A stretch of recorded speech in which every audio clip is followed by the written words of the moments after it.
பரிசுத்த ஆவியானவர் என்று சொல்லக்கூடிய ஒரு தேவனுடைய வல்லமையை பற்றி இங்கே அதிகமாக இந்த இடத்துல சொல்லக்கூடிய ஒரு காரியம்.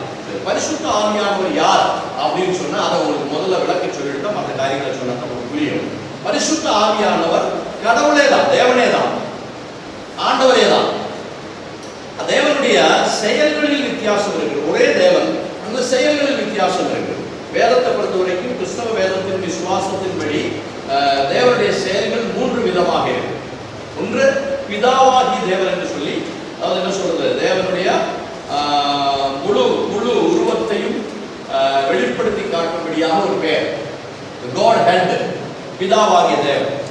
அடுத்து அந்த பிதாவாகிய தேவன் என்று சொல்லக்கூடிய தேவனுடைய அந்த சர்வ வல்லமையை மனிதனால பார்க்க முடியாது. அது ரொம்ப முக்கியமான ஒரு காரியம். ஏன் என்று கேட்டால், மனிதன் பலவீனமானவன். நமக்குள்ள என்ன இருக்குது, என்ன சொல்றது, இம்மோர்டாலிட்டி இருக்கு. அதாவது பலவீனங்கள் நமக்குள்ள இருக்கிறபடினால பலமுள்ள தேவனை நாம் பார்க்க முடியும். உதாரணத்துக்கு நம்ம இப்ப இங்க இருந்து சூரியனை பார்க்கலாம். கொஞ்ச நேரம் நீங்க ஒரு வேளை சூரியனை பார்க்கறது வாய்ப்புகள் உண்டு. ஆனா சூரியன் கிட்ட நெருங்கி போய் நம்ம என்ன பண்ண முடியாது, சூரியனை பார்க்க முடியாது. சூரியன் என்ன, ஒரு சிருஷ்டி. இந்த பூமியில தேவனால் படைக்கப்பட்ட ஒரு சிருஷ்டி தான் சூரியன். அந்த சூரியனையே நம்மளால பார்க்க முடியலன்னு சொன்னா, சூரியனை படைத்த தேவனை நாம் எப்படி பார்க்க முடியும்? ஒரு காலம் பார்க்க முடியாத ஒரு காரியம். அதனால தேவன் என்ன செய்கிறார் அப்படின்னு சொன்னா, மனிதன் தன்னை உணர வேண்டும், இப்படிப்பட்ட ஒரு கிரியேட்டர் இருக்கிறார் அப்படின்னு சொல்லி மனிதன் தேவனை உணர வேண்டும் என்பதற்காக தேவன் தம்மைக்காமே வெளிப்படுத்தினா இன்னொரு ஆபீஸ், இன்னொரு தளம் தான் இயேசு கிறிஸ்து என்று சொல்லுவார். புரியுதுங்களா? அதே தேவன், அந்த தேவனை மனிதன் என்ன பண்ண முடியாது, பலவீனமா இருக்கிறபடினால அவனால நேரடியாக பார்க்க முடியாது, தேவனை தெரிந்து கொள்ள முடியாது. அதனால அந்த தேவனை தம்மை தாம் படைத்த சிருஷ்டிகள் தெரிந்து கொள்ள வேண்டும் என்பதற்காக என்ன பண்றாரு, வசனம் சொல்லுகிறது. ஒரு வசனம் எடுத்து படிங்க. பிலிப்பியர் 4வது அதிகாரம்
2வது அதிகாரம் அதனுடைய 5வது வசனத்திலிருந்து கொஞ்சம் படிங்க. பிலிப்பியர் chapter 2 verses 4.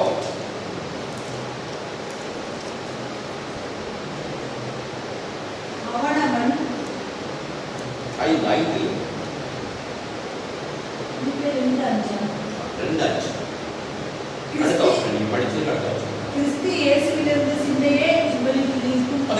கிறிஸ்து இயேசுவிலிருந்த சிந்தையே உங்களிலும் இருக்க கடவுள். அங்க கிறிஸ்து இயேசுக்குள் இருந்த சிந்தையே உங்களுக்கும் இருக்க கடவுள். நான் சொன்னேன் உங்களுக்கு, தேவன் மகா பெரிய தேவன், பெரிய வல்லமை உள்ள தேவன். நம்ம ஒரு பாடலை கூட பாடுவோம், ஒருவராய் பெரிய அதிசயம் செய்பவர், சேரக்கூடாத ஒளியில் வசிப்பவர், அவருக்கு யாருடைய உதவியும் தேவையில்லை. உலகத்தில் இருக்கக்கூடிய எந்த சக்திகளுடைய உதவியும் தேவனுக்கு என்ன இல்லை, தேவையில்லை. புரியுங்களா? அப்படிப்பட்ட ஒரு பெரிய தேவனை தன்னுடைய சிருஷ்டிகளாக இருக்கக்கூடிய தேவனுடைய பிள்ளைகள் தெரிந்து கொள்ள வேண்டும் என்பதற்கு, எஸ்பெஷலி ஹியூமன்ஸ், மனிதர்கள் தெரிந்து கொள்ளணும். ஏன் மற்றவைகள் தேவனுடைய சிருஷ்டி இல்லையா? பறவைகள் தேவனுடைய சிருஷ்டி தான், மிருகங்கள் தேவனுடைய சிருஷ்டி தான், என்ன சொல்றது, ஊரும் பிராணிகள் தேவனுடைய சிருஷ்டி தான், மலைகள், குன்றுகள், சமுத்திரம், கடல் எல்லாமே தேவனுடைய சிருஷ்டி தான். அவங்கெல்லாம் ஏன் தேவனை பற்றி அறிந்து கொள்ள வேண்டும், அறிந்து கொள்ளணும்னு தேவன் ஆசைப்படலை. ஏன் மனிதன் தேவனை பற்றி அறிந்து கொள்ள வேண்டும்? அதுக்கு ஒரு முக்கியமான காரணம் இருக்கு. அதே பழைய ஏற்பாடு, old testament, first book Genesis, ஆதியாகமம் 1வது அதிகாரத்தினுடைய 26வது வசனத்துக்கு வந்து 26 கொஞ்சம் படி. பின்பு தேவன் பாருங்க, இங்க எழுதப்பட்டது பின்பு தேவன் அப்படின்னு என்ன அர்த்தம்? ஒரு சில காரியங்களை தேவன் செய்த பிறகு அப்படின்னு அர்த்தம். பின்பு அப்படின்னா ஏதோ கொஞ்சம் காரியம் முன்னால நடந்திருக்கு, அந்த காரியங்கள் எல்லாம் முடிந்த பிறகு God தேவன் என்ன செஞ்சார்? படிங்க. நமது சாயலாகவும் நமது ரூபத்தின் படியே. அங்க ஒரு ஒரு ஒரு வேர்டு யூஸ் பண்ணி இருக்காங்க பைபிள்ல. என்ன வேர்டு? அதை கவனிச்சீங்களா? நமது சாயலாகவும் அப்படின்னு சொல்லி ஒரு வார்த்தை சொல்லப்பட்டிருக்கு இல்லைங்களா? அந்த வார்த்தையுடைய அர்த்தம் என்ன? அது என்ன என்ன டென்ஸ்ல எழுதப்பட்டிருக்கு தெரியுமா? பன்மை, ப்ளூரல் இல்லைங்களா? தேவன் நமதுன்னு ஏன் சொல்லணும்? தேவன் ஒரு தேவன் தான் அப்படின்னா அவர் ஏன் நமதுன்னு சொல்லணும்?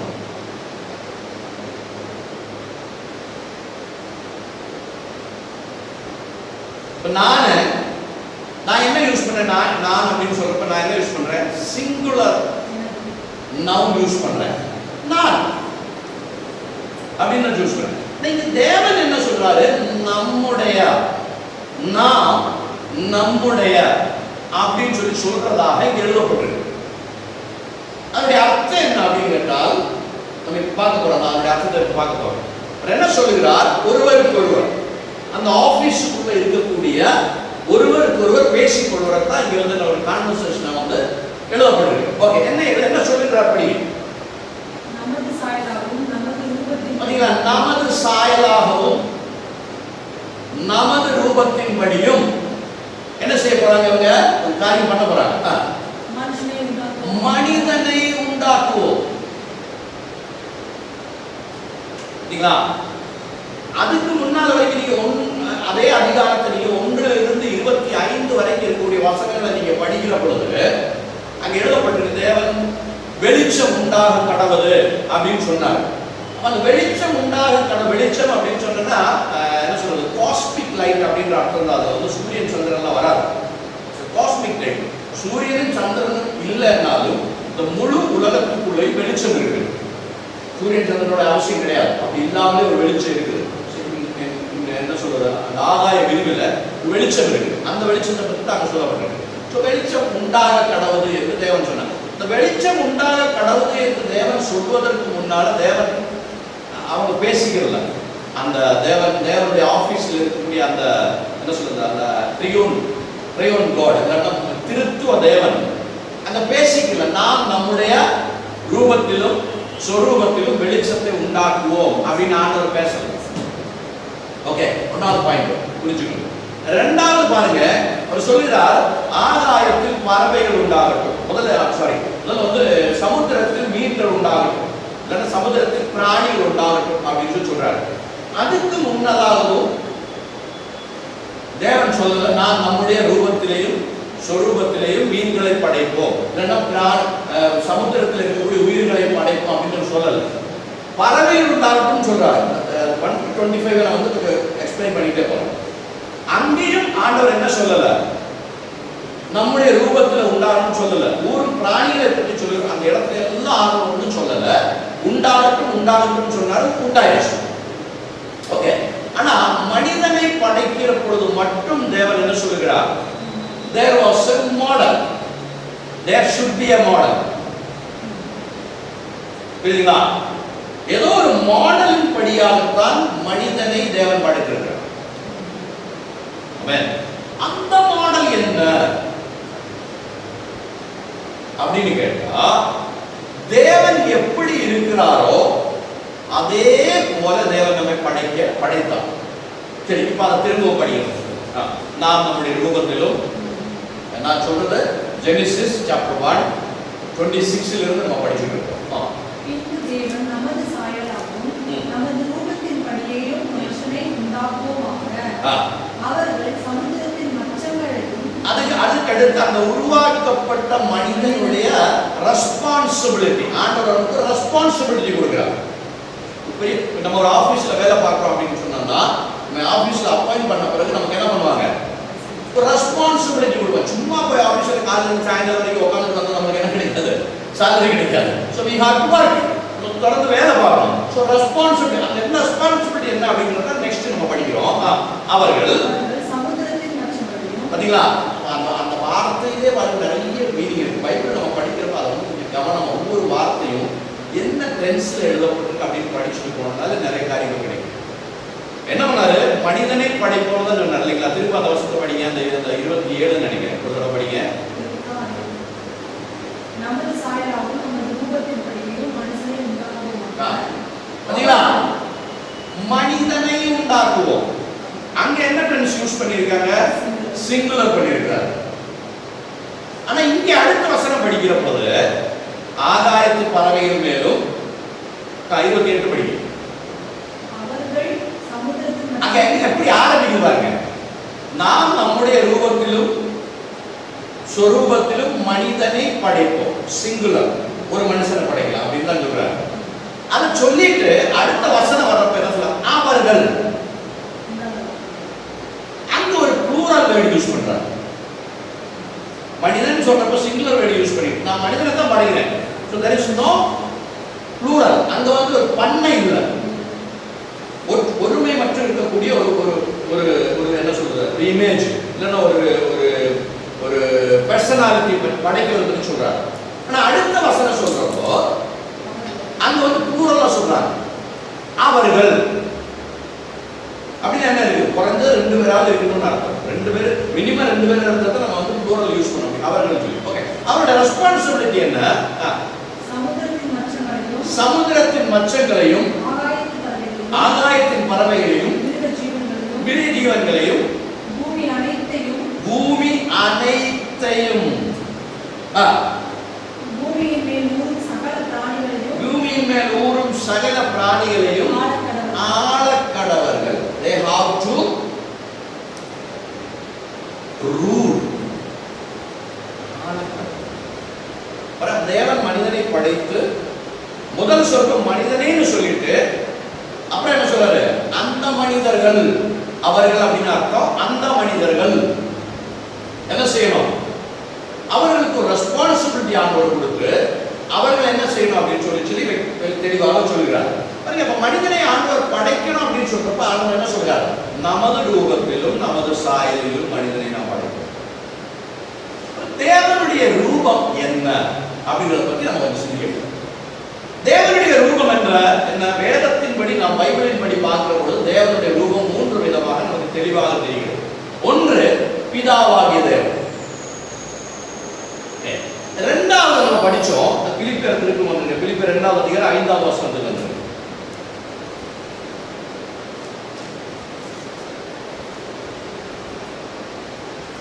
ஐந்திலிருந்து 5, 6, 7, 8.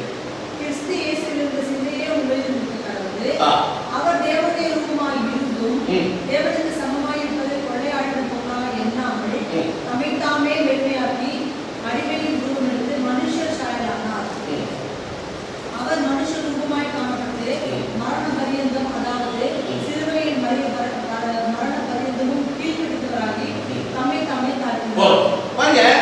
முதல்ல நாம் பார்த்தோம், சிருஷ்டிக்கிற அந்த பெரிய தேவன், அந்த தேவனுக்குள்ள மனிதனை மனிதர்கள் தேவனை புரிந்து கொள்ள முடியாது என்பதற்காக தேவன் என்ன செய்கிறார், தம்மை தாமே தாழ்த்துகிறார். தம்மை தாமே தாழ்த்துகிறார் அப்படின்னு என்ன அர்த்தம் அப்படின்னு, தன்னுடைய வல்லமையும் மனிதனால தன்னை அப்சர்வ் பண்ண முடியாத, புரிந்து கொள்ளாமல் இருக்கக்கூடிய தன்னுடைய காம்பீரியத்தையும் மகிமையையும் வல்லமையையும் கொஞ்சம் மாற்றி வைக்கிறார். அப்படி மாற்றி வச்ச உடனே எப்படி ஆயிடுச்சு? அந்த கடவுள் நம்மை போல ஒருவராயிட்டார், மனுஷராயிட்டார். அதாங்க அந்த அந்த 5 to 8 வரைக்கும் இருப்பீங்கன்னா அதை மார்க்கிங் பண்ணி கலர் சேஞ்ச் பண்ணிக்கலாம், இல்லைன்னா அண்டர்லைன் நல்லா பண்ணி வச்சுக்கலாம். இந்த 5 to 8 வரைக்கும் இருக்கக்கூடிய வசனத்துடைய அர்த்தம் ஆஹா பெரிய தேவன். அந்த தேவன் என்ன பண்ணுகிறார்? மனிதர்களுக்கு தன்னை வெளிப்படுத்தும்படியாக தன்னுடைய வல்லமையையும் தன்னுடைய மகிமையையும் என்ன பண்ணுகிறார்? சிறிது மாற்றி வைக்கிறார். அப்படி தேவனிடத்திலிருந்து மகிமையும் வல்லமையும் மாறிடுச்சுன்னா அவர் எப்படிப்பட்டவர் ஆயிடுவார்? நம்ம போல ஆயிடுவார். நான் ஆரம்பத்தில் படித்தோம், அவரை போல நம்ம ஆண்டவர் படைச்சார். புரியுங்களா? அவரை போல நம்ம படைச்சபடினால என்ன ஆகுது? அவருடைய மகிமையும் வல்லமையும் மாறிடுச்சுன்னா தேவனும் நம்மை போல மாறிடுவார்.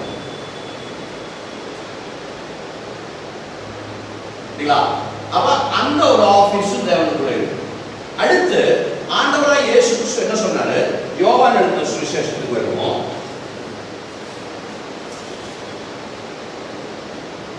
அவருடைய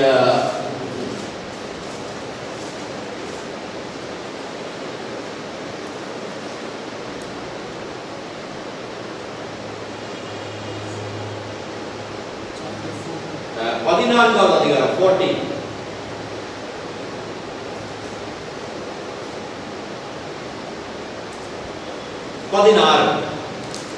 14:16. நான் பிதாவை வேண்டிக் கொண்டேன், அப்பொழுது என்றென்றைக்கும் உங்களுடனே கூட இருக்கும்படிக்கு சத்திய ஆவியாகிய வேறொரு தேற்றரவாளனை அவர் உங்களுக்கு தந்திருந்தார். அடுத்த வசனம். உலகம் அந்த சத்திய ஆவியானவரை காணாமலும் அறியாமலும் இருக்கிறபடியால் அவர்களை பெற்றுக்கொள்ள மாட்டார். ஆண்டவராய் இயேசு கிறிஸ்து தன்னுடைய சீடர்களுக்கு சொல்லுகிறார், நான் என்ன பண்றேன்? உங்களை நீங்க பார்க்கும்படியான ஒரு உருவத்தில் வந்திருக்கேன். என்னுடைய வேலை முடிஞ்சிருச்சு. புரியுதுங்களா? பாருங்க, மனிதனா இயேசு பிதாவாகிய தேவன் மனிதனாக மாறி இந்த பூமியில சில காரியங்கள் செய்ய வேண்டியிருந்துச்சு. அதெல்லாம் நான் அப்புறம் உங்களுக்கு எக்ஸ்பிளைன் பண்றேன். செய்ய வேண்டிய காரியங்கள் முடிஞ்சிருச்சு, அவருடைய வேலை முடிஞ்சிருச்சு. அவருக்கு ஜஸ்ட் 3.5 years தான் இங்கே வேலை இருந்துச்சு. சின்ன காரியம் பண்ண வேண்டியிருந்துச்சு. இந்த வேலை முடிஞ்சிருச்சு. வேலை முடிஞ்சோன்னா திரும்பவும் எந்த இடத்துல அவர் இருக்கிறாரோ அந்த இடத்துக்கு அவர் போகணும். அதாவது ஹியூமன் பாடி ஃபார்ம். அந்த தேவன் சரி, மனித சரீரத்தில் இருக்கக்கூடிய தேவன் மனித சரீரம் எடுத்தது காரணமே ஒரு காரியம் தான். அந்த காரியம் வேலை முடிஞ்சதுல அவர் என்ன பண்றாரு? அவர் இருக்கும் இடத்துல எங்கே இருந்தாரோ அந்த இடத்துக்கு போறாரு. ஸோ நம்ம பைபிளில் படிக்கிறோம், மத்தேயு, மார்க்கு, லூக்கு, யோவான் எழுதின சுவிசேஷத்தில் படிக்கிறோம். ஆண்டவராய் இயேசு கிறிஸ்து தன்னுடைய வேலையை முடிஞ்சப்போ என்ன பண்ணாரு? பரலோகத்துக்கு எடுத்துக் கொள்ளப்பட்டார் அப்படின்னு சொல்லி பார்க்கணும். ஸோ அங்கே போறாரு. போறப்போ அவர் என்ன பண்றாரு? அவருடைய வார்த்தைகளை கேட்டு அவரோடு கூட நின்ற சீடர்கள் அவருடைய ஃபாலோவர்ஸ் சொல்றாரு, நீங்க என்ன பண்ணக்கூடாது? பயப்படக்கூடாது. நம்ம கூட யாரும் இருந்தா நமக்கு தைரியம் இருக்கு. நம்ம விட்டு மாறி பண்ணா நமக்கு ஆட்டோமேட்டிக்கலி என்ன ஆகும்? ஒரு ஃபியர். ஐயோ, அவர் எல்லாம் கொஞ்சம் நல்லா இருந்துச்சு, ஹெல்ப்ஃபுல்லா இருந்துச்சு, நான் தனியாகிட்டேன் அப்படிங்கிற மாதிரி பயம். இயேசு என்ன சொல்றாரு? அப்படி நீங்க பயப்பட வேண்டிய அவசியம் கிடையாது. நான் என்ன பண்ணுவேன்? பிதாவாகிய தேவனிடத்தில், சர்வ வல்லமையோட தேவனிடத்தில் நான் என்ன பண்ணுவேன்? வேண்டிக் கொள்ளுவேன் உங்களுக்காக. அப்பொழுது அவர் என்ன பண்ணுவாரு? இன்னொரு ரூபத்தில் மற்றொரு தேற்றரவாளன் அப்படின்னு எழுதப்படும். இன்னொரு ரூபத்தில் உங்கள்கிட்ட வந்துடுவார். புரியுதுங்களா? உங்களோடு கூட அதான் எந்த வருஷத்துக்கு திரும்ப ஒரு படி 16 திரும்ப ஒரு படி. நான் பிதாவை வேண்டிக் கொள்வேன், அப்பொழுது என்றென்றைக்கும் உங்களுடன் கூட இருக்கும்படியாக, என்றென்றைக்கும் ஆல்வேஸ் உங்களோடு கூட இருக்கும்படியாக இன்னொரு ஃபார்முலா, வித்தியாசமான ஃபார்முலா. முதல்ல நம்ம பார்த்தோம் பிதாவாகிய தேவன், இல்லைன்னா காட் ஹெட். அந்த காட் ஹெட்டை மனிதனால உணர முடியாது, புரிந்து கொள்ள முடியாது, பார்க்க முடியாது, cannot feel. அதான் அந்த தேவனுடைய ஸ்பெஷாலிட்டி. புரியுதுங்களா? அடுத்தது தேவன் இருக்கிறார். அதே தேவன் இன்னொரு ஃபார்முலா. அவரை புரிந்து கொள்ள முடியும், அவரை தொட முடியும். புரியுதுங்களா? முதல்ல இருந்தவன் என்ன பண்ண முடியாது? இமேஜின் கூட பண்ணி பார்க்க முடியாது மனிதனால். ஆனா ரெண்டாவது இருக்கக்கூடிய தேவனுடைய ஸ்பெஷாலிட்டி என்ன அப்படின்னு தேர் பிசிக்கல் பாடி. இந்த பிசிக்கல் பாடியில் இருக்கிறபடியெல்லாம் தொட முடியும், உணர முடியும், அவர் சத்தத்தை கேட்க முடியும் பிசிக்கலி. ஓகே, அடுத்து இப்ப அவரும் போறாரு. அப்ப என்ன ஆயிரும்? திரும்ப நம்ம என்ன ஆயிடுவோம்? தனியா மாறிடுவோம். அனாதங்க மாதிரி யாருக்கு இல்லை, அது மாதிரி ஆயிடும். ஸோ அப்ப ஆண்டவர் சொல்ல, இயேசு சொல்லுகிறாரு, கவலைப்படாதீங்க, நான் இந்த பாடியில போறேன்னாலும் இன்னொரு பாடியில உங்களுடன் இருப்பேன். அமேஸ் எப்பொழுது உங்களோட இருப்பேன். இந்த மூணாவது என்ன சொல்றது,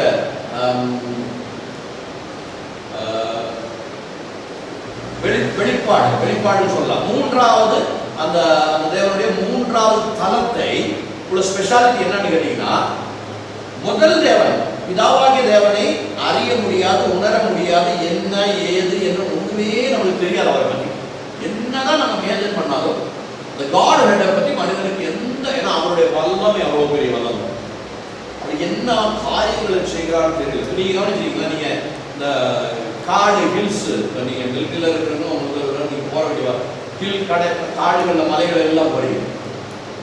நீங்க பாத்தீங்கன்னா நிறைய பூக்கள் இருக்கும் அங்க எல்லாம். யாருக்கு இங்க பிரயோஜனம் இருக்கு? யாருக்கா பிரயோஜனம் இருக்கா? போற வழி சில நேரத்தில் வண்டி வந்துச்சுன்னா இடிச்சு இடத்துக்கு ஃபுல்லா பூந்து போயிடும். இல்ல மனுஷன் போனா, இல்ல ஒரு மிருகம் போனா, இல்ல மான்கள் இந்த மாதிரி எல்லாம் வந்து அது துப்பிட்டு போயிடும். ஆனாலும் ஆயிரக்கணக்கான லட்சக்கணக்கான பூக்கள் அந்த மலைகளில் உருவாகும். படைக்கிறது யாரு? தேவன். எதுக்காக அவர் படைக்கிறார்? நம்முடைய புத்திக்கு புரிய. நம்ம நினைப்போம், சரி கீழே ஒரு பூந்தோட்டம் மாதிரி இருந்துச்சு, அங்க பூ படைச்சிருந்தா பிரயோஜனமா இருக்கு நம்ம நினைப்போம். ஆனா காட்டுல அவர் பூவை படைக்கிறார். தேவனுடைய ஞானம் எப்படிப்பட்டது என்று சொல்லி என்ன சொல்ல முடியாது. பிதாவாகிய தேவனை பற்றி நமக்கு புரிந்து கொள்ள முடியாது. அதனால தேவனை முழுமையாக வெளிப்படுத்தும்படியாக அவருடைய சுபாவம் என்ன, அவர் யார், அவர் என்ன கேரக்டர், அவருக்கு என்ன செய்ய முடியும், என்ன செய்ய முடியாது என்ற காரியங்களை எல்லாம் வெளிப்படுத்தி தரும்படியாக தான் பிசிக்கல் பாடியில தேவன் தோன்றுகிறார். இந்த சரீரத்துல ஸ்பெஷாலிட்டி நம்ம அவரை உணர முடியும், தொட முடியும், பேச முடியும், அவர் சத்தத்தை கேட்க முடியும் எல்லாம். ஓகே, இப்ப அவரும் போயிடுறாரு. அவருக்கான நம்ம வந்து பயப்படக்கூடாதுன்னு சொல்றாரு. நான் என்ன பண்றேன், இன்னொரு ஃபார்ம்ல அவங்களோட வருவேன். மூணாவது ஃபார்மா இருக்கக்கூடிய தேவனுடைய ஸ்பெஷாலிட்டி என்னன்னு கேட்டீங்கன்னா, அவர் உங்களுடனே இருப்பார். எப்பொழுது நம்முடைய இருப்பார். அது ரொம்ப முக்கியமான ஒரு காரணம். இரண்டாவது, அவர் உங்களை கரம் பிடித்து நடத்துவார். நீங்க எங்க போகணும், என்ன செய்யணும், என்ன செய்யக்கூடாது அப்படின்ற எல்லா காரியங்களையும் அவர் உங்களுக்கு என்ன பண்ணுவாரு, போதிப்பார். உங்களுக்கு பலவீனம் வருகிற பொழுது அவர் உங்களை தாங்குவார். உங்களுடைய எல்லா தேவைகளையும் சந்திக்கும்படியான ஒரு வல்லமை அவருக்கு இருக்கு. இதை நீங்க எப்போ உணர்கிறீங்களோ உங்களுக்குள்ள அவர் கிரியை செய்யாது. இதுதான் இந்த மூணாவது ஃபார்முடைய ஸ்பெஷாலிட்டி. இப்ப நம்ம படிச்ச ரோமருக்கு வருவோம். ரோமர் 8வது அதிகாரத்துக்கு வருவோம். இந்த மூணை நீங்க ஞாபகத்தில் வச்சுக்கோங்க. இந்த 8வது அதிகாரத்தினுடைய ஒரு சில பகுதிகளை நம்ம படிக்கிறோம். படிங்க, அதோட 5வது வசனத்திலிருந்து படிங்க. அதுல இருந்து ஒரு சில காரியங்களை எக்ஸ்பிளைன் பண்ணி நம்ம ஜெபிக்கிறோம். ரோமன்ஸ் சாப்டர் 8:5 5வது. நியூ டெஸ்ட்மென்ட் புதிய ஏற்பாடு. நியூ டெஸ்ட்மென்ட்ல வந்து ரோமன் 5:8 அதோட 5லிருந்து படிங்க. மாம்சத்தின்படி நடக்கிறவர்கள் மாம்சத்திற்குரியவைகளை சிந்திக்கிறார்கள். சோ இந்த ஃபேன் வேணுமா, அந்த ஃபேன் வேணுமா?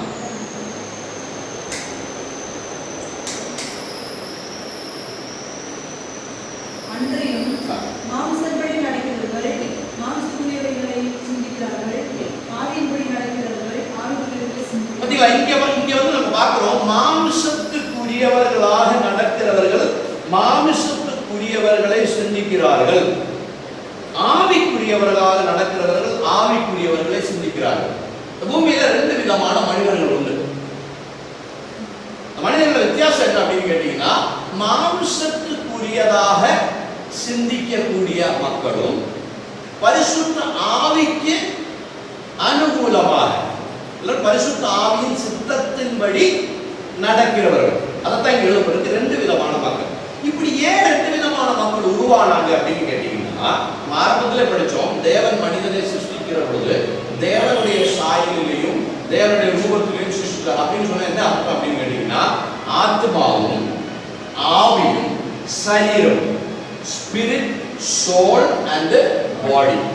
அதான் அந்த ஆர்டர். இந்த ஆர்டர் கவனிக்கணும். ஆர்டர் படி ஆத்மா, ஆவி, சரீரம். அப்படின்னு என்ன அர்த்தம்? ஆத்மாவுக்கு வந்து என்ன சொல்லுது, கண்ட்ரோலிங் பவர் முழுசும் ஆத்மாவுக்கு தான் இருக்கு. ஆத்மா எப்படி கண்ட்ரோல் பண்ணுதோ, ஆத்மா எப்படி லீடு பண்ணுதோ, அதுக்கேற்றபடிதான் ஆவி சிந்திக்கும். சோல், புத்தி, இல்லைன்னா மைண்ட், இருதயம் அப்படின்னு நிறைய இடத்துல சொல்லப்படுது பைபிள்ல. சோல் அப்படின்ற அந்த வார்த்தைக்கு நம்முடைய ஆவின்னு சொல்லக்கூடிய ஒரு இது இருக்கு, மைண்ட் அப்படின்னு சொல்லக்கூடிய ஒரு டிரான்ஸ்லேஷன் இருக்கு. இருதயம், கான்ஷியஸ், கான்ஷியஸ் ஆவி அப்படின்றதோட டிரான்ஸ்லேஷன் கான்ஷியஸ். சிந்தனைகள், நம்முடைய சிந்தனைகள், ஃபீலிங்ஸ், அது எங்கே இருந்து வருகிறதோ அந்த இடத்துக்கு தான் ஆவி, சோல் அப்படின்னு சொல்ல முடியும். ஓகே, அடுத்து நம்முடைய சரீரம். இந்த ஆர்டர் தான் ஆண்டவர் என்ன பண்ணாரு, மனிதனை சிருஷ்டித்தார். என்ன நான் படிச்சு அப்படின்னு கேட்டீங்கன்னா, இந்த ஆவி முதல்ல இருக்கிறது காரணம் என்ன அப்படின்னு கேட்டீங்கன்னா, God is spirit. God is spirit. ஒரு ஸ்பிரிட்டுக்கு தான் ஒரு ஸ்பிரிட் என்ன பண்ண முடியும், ஐடென்டிஃபை பண்ண முடியும். புரியுதுங்களா? பிசிக்கல் பாடிக்கு ஸ்பிரிட் ஐடென்டிஃபை பண்ண முடியாது. அதனால ஸ்பிரிட் பாடிக்கு தான் ஸ்பிரிட் ஐடென்டிஃபை பண்ணணும். அதனால தான் ஸ்பிரிட்டுக்கு என்ன சொல்றது, ஒரு ப்ரையாரிட்டி கொடுத்து மனிதன் தேவனை படைத்தார். அப்ப ஆரம்பத்தில் இருக்க மனிதன் எப்படிப்பட்டவனா இருந்தா, he is also in physical body but in spirit. சரீர பிரகாரமா உலக பிரகாரமான ஒரு பாடி தான் இருந்துச்சு அவனுக்கு. ஆனா அவனுக்கு என்ன இருந்துச்சு, அவன் நடக்கிறது செய்யறது எல்லாமே வந்து ஆவியின் சிந்தனைப்படி நடந்தான். அதான் இங்க எழுதப்படும். ஃபர்ஸ்ட் மேன், ஃபர்ஸ்ட் ஹியூமன் கிரியேஷன்னா அந்த ஆவியின் சிந்தனைப்படி. ஆவியின் சிந்தனைப்படிக்கு என்ன அர்த்தம், காட் என்ன ஆலோசனை கொடுப்பாரோ, கைடு பண்ணுவாரோ அதன்படி அவன் செய்வான். என்ன ஆயிப்போச்சு அப்படின்னு கேட்டீங்கன்னா, ஏதன்ல வந்து அவர்களையும் சொல்லி வார்த்தை இருக்கு இல்லைங்களா, அப்படின்னு தேவன் மனிதனை படைத்துட்டு ஆதாம் என்று சொல்லக்கூடிய மனிதனை படைத்தார். அந்த மனிதனுக்குள்ளே என்ன இருந்துச்சு, ஆண் பெண் அப்படின்னு சொல்லக்கூடிய அந்த முழு அமைப்பு இருந்துச்சு இந்த ஒரு மனிதனுக்குள்ளே. அந்த மனிதனில் இருந்துதான் என்ன பண்ணாரு, பெண்ணை தனியாகவும் ஆணை தனியாகவும் ஆண்டவர் பிரிக்கிறார். ஓகே, ஆணையும் தனியா பிரிச்சாரு, பெண்ணையும் தனியா பிரிச்சாரு. அதைத்தான் 28வது வசனத்துல ஆரம்பிச்சாங்க. அவர்கள் அப்படின்னு சொல்லக்கூடிய வார்த்தை கொடுத்ததுக்கு அர்த்தம் என்ன அப்படின்னா, அந்த தேவனால படைக்கப்பட்ட ஸ்பிரிட், சோல் அண்ட் பாடி இருக்கக்கூடிய 2 மனிதர்கள், அவர்கள் சேர்ந்து என்ன பண்ணணும், அவர்களுடைய ரெஸ்பான்சிபிலிட்டியை நீங்க என்ன பண்ணணும், முன்னுக்கு கொண்டு வரணும். என்ன ஆச்சு அப்படின்னு கேட்டீங்கன்னா, நம்ம படிக்கிறோம், ஸ்பிரிட்டா இருக்கக்கூடிய தேவனை ஸ்பிரிட்டா இருக்கக்கூடிய மனிதன் தான் என்ன பண்ண முடியும், அறிந்து கொள்ள முடியும். அதனால ஸ்பிரிச்சுவாலிட்டிக்கு வந்து பிரையாரிட்டி கொடுத்து, ஆவிக்குரிய காரியங்களுக்கு முதன்மை கொடுத்து தேவன் மனிதனை படைத்தார். படைக்கிற ஆண்டவர் சொன்னாரு, நீ என்னுடைய காரியங்களை கவனிச்சுக்கிட்டே வந்தா போதும், உன்னுடைய காரியங்கள் எல்லாம் நான் செய்வேன். அதான் அதனுடைய அர்த்தம். அது எப்படி அப்படின்னு கேட்டீங்கன்னா, பிகினிங்ல நம்ம பார்க்க முடியும். 26 வேர்ஸ் தான் நம்ம படித்தோம். என்ன சொல்றது, ஜெனிசிஸ் இல்லைன்னா ஆதியாகமம் 1வது அதிகாரத்துல 26ல இருந்து நம்ம படித்தோம் மனிதனை படைச்சோம். ஆனா 26க்கு முன்னால இருக்கக்கூடிய வசனங்களை எல்லாம் நீங்க படிச்சு பார்த்தீங்கன்னா, அந்த வசனங்களுக்குள்ள எழுதி இருக்கக்கூடிய வார்த்தைகளுடைய அர்த்தம், இந்த மனிதனுக்கு இந்த பூமியில வாழ்வதற்கு என்னென்ன தேவைப்பட்டுச்சோ அதை எல்லாத்தையும் ஆண்டவர் ஆல்ரெடி படைச்சிட்டார். நீங்க பைபிள் எடுத்து படிச்சு பாருங்க. அந்த ஆதாமும் ஏவாளும் போய் ஆண்டவர்கிட்ட, ஆண்டவரே எனக்கு நீங்க எல்லாம் படைச்சு வச்சீங்க, ஆப்பிள் மரத்தை படைக்கலையே அப்படின்னு கேட்க. ஆண்டவரே நீ எல்லாத்தையும் படைச்சு ஒரு மாங்காய் மரத்தை எங்களுக்கு படைச்சு கொடுக்கலையே அப்படின்னு மனிதன் போய் ஆண்டவர்கிட்ட ஒரு தேவை கேட்கல. பிசிக்கல் நீடை பத்தி மனிதன் தேவன்கிட்ட கேட்கல. ஏன்னா மனிதனை படைப்பதற்கு முன்னதாகவே மனிதனுக்கு என்னென்ன தேவைகள் இருக்கும், இந்த பூமியில அவனுக்கு என்ன தேவைப்படும் அப்படின்றது தேவனுக்கு நன்றாக தெரிந்திருந்தபடினால அந்த தேவைகளை எல்லாமே தேவன் அவருக்கு படைத்து கொடுத்துறாங்க. இவங்களோட வேலை என்ன? அந்த ஸ்பிரிச்சுவலா இருக்கக்கூடிய கைடன்ஸுக்கு ஏற்றபடி இவங்க என்ன பண்ணா போதும், அந்த இடத்தை பராமரிச்சுக்கணும். அந்த பூமியை அவங்களுக்கு கொடுத்த அந்த ஏரியாவுடைய கண்ட்ரோல் இவங்க கையில வச்சுக்கிட்டு இவங்க இஷ்டப்படி இல்லை, காடினுடைய இஷ்டப்படி அதை கண்ட்ரோல் பண்ணணும். அப்படி கண்ட்ரோல் பண்ணிட்டு போனா அவர்களுக்கு தேவை, பிசிக்கல் பாடியில இருக்கிறப்ப என்ன இருக்கும், பசி உண்டாகும், தாகம் உண்டாகும். இதெல்லாம் வந்து நார்மல். நம்ம இந்த பூமியில பிசிக்கல் பாடியில் நம்ம இருக்கிறப்ப நம்மளுக்கு இந்த என்ன சொல்ற எர்த்லி நீட்ஸ் ரொம்ப வந்து நெசசரி. புரியுதுங்களா? உலக பிரகாரமான காரியங்கள் நமக்கு தேவை. ஸோ இந்த உலக பிரகாரமான காரியங்கள் தேவை இருக்கும் அப்படின்னு ஆண்டவர்கள்லாம் தெரியுங்க. அந்த அதே ஆதியாகமத்தில் எடுத்து பார்த்தீங்கன்னா ஏதனிலிருந்து ஒரு நதி புறப்பட்டு 4 கிளைகளாக மாறி அந்த ஏதன் முழுவதும் போகிற மாதிரி ஆண்டவர் படைச்சிருக்காங்க. ஸோ மனிதனுக்கு தண்ணீர் தேவைப்படுங்கிறது ஆண்டவர்களாக தெரியும். ஸோ அதற்காக ஆண்டவர் ஆல்ரெடி என்ன பண்ணியிருந்தாரு, ஒரு நதியை படைச்சாரு. நதி எல்லா இடங்களிலும் வர மாதிரி கிளைகளாக பிரித்து விட்டாங்க. அதே மாதிரி அவனுக்கு உணவு தேவைப்படும் அப்படின்றதுக்காக ஆண்டவர் என்ன பண்ணாரு, படைச்சாரு. உணவுக்கு தேவையான எல்லா காரியங்களையும் பண்ணி கொடுத்தாரு. அவனுக்கு உடை தேவைப்படும் அப்படின்றதுனால என்ன பண்றது, தேவன் தன்னுடைய மகிமையே மனிதனுக்கு உடையாகும். அவருடைய பிரசன்னம், அவருடைய மகிமை, அவருடைய ஸ்பிளண்டர், அதவே மனிதன் நம்ம உடையாக இருந்தான். அதனால ஒரு அந்த உடைக்கு என்ன ஸ்பெஷாலிட்டி அப்படின்னு கேட்டு, அந்த உடை வந்தவன் அது வாடாது, அந்த உடை என்ன ஆகாது, கிழிஞ்சு போகாது. இப்போ நம்ம போட்டுருக்க உடையெல்லாம் பார்த்தீங்கன்னா ஒரு ஷர்ட் மேக்ஸிமம் நீங்கள் வந்து ஒரு 1 இயர் யூஸ் பண்ணலாம். 1 இயர் நீங்கள் யூஸ் பண்ணி எடுத்து துவைச்சு யூஸ் பண்ணி கொஞ்ச நாள் ஆகனே கலர் போயிடும், இல்லைன்னா என்ன ஆகிடும், கிழிஞ்சு போயிடும், ஏதாவது வழியில் போயிடும். தேவனுடைய மகிமையோட ஸ்பெஷாலிட்டி என்ன அப்படின்னு கேட்டு, நீங்கள் எத்தனை வருஷம் அதை யூஸ் பண்ணாலும் அதனுடைய கிளாரிட்டி குறையாது. அதனுடைய அந்த அந்த என்ன சொல்றது, நீங்க எப்படி நீங்க ஃபர்ஸ்ட் யூஸ் பண்றீங்களோ அதே மாதிரி கடைசி வரைக்கும் உங்களுக்கு இருக்கு. ஸோ எல்லாமே வந்து பெர்மனண்டான ஒரு சொல்யூஷன் ஆண்டவர் தேவன் மனிதன் கொடுக்கிறார். ஆனால் அந்த காரியத்தை சரியாக உணர்ந்து கொள்ளாமல் மனிதன் போகிற பொழுதுதான் மனிதன் ஏமாந்து. இப்ப தேவன் நமக்கு எல்லாவற்றையும் நன்றாக செய்து வைத்திருக்கிறார் அப்படின்ற ஒரு உணர்வு நம்மளுக்குள்ள இருந்துச்சுன்னா என்ன ஆகும், நம்ம எல்லா இடத்துலையும் வெற்றி பெற முடியும். எப்ப நமக்குள்ள அந்த சந்தேகம் இது இந்த ஒரு காரியத்துல தேவன் எனக்காக செய்யலையா அப்படின்ற ஒரு சந்தேகம் நமக்குள்ள வந்துருச்சுன்னா அந்த இடத்துல என்ன உண்டாகும், பிசாசு நம்ம வாழ்க்கையில கிரியை செய்யாது.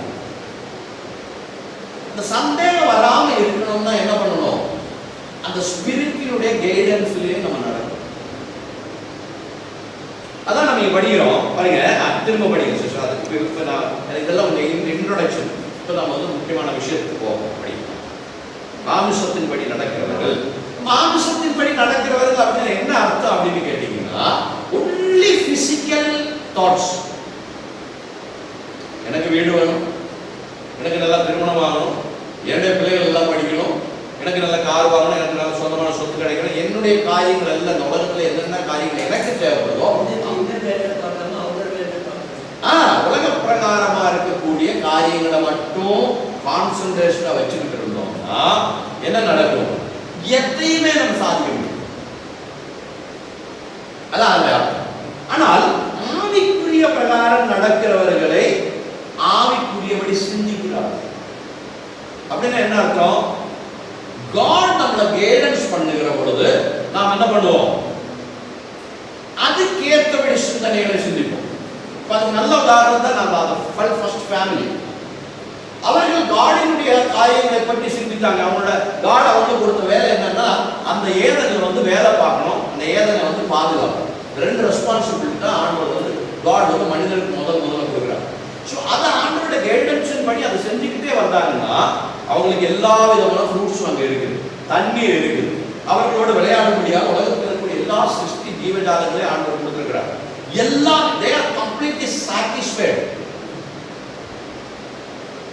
ஏன், அவங்க வந்து தேவனுடைய ஆலோசனைக்கு கீழ்ப்படிந்து வேலை செய்யறாங்க. அந்த இடத்தை வந்து என்ன பண்றாங்க, பாதுகாப்பு. 2 ரெஸ்பான்சிபிலிட்டி. Spiritual NEET. ஸ்பிரிச்சுவலா ஆண்டவர் அதுல வசனம் சொல்லப்பட்டிருக்கு, ஒவ்வொரு நாளும் இந்த பிதா குமாரன் பரிசுத்த ஆவியானவர் நம்ம பார்த்த இந்த தேவன் ஒரே தேவன் தான். 3 ஆபீஸ்ல கிரியை செய்யற அந்த தேவன் என்ன பண்ணுவாரு, இந்த மனிதர்களோடு வந்து பேசுவார். என்ன பேசுவார் அப்படின்னு கேட்டீங்கன்னா, நாளைக்கு என்ன செய்யணும்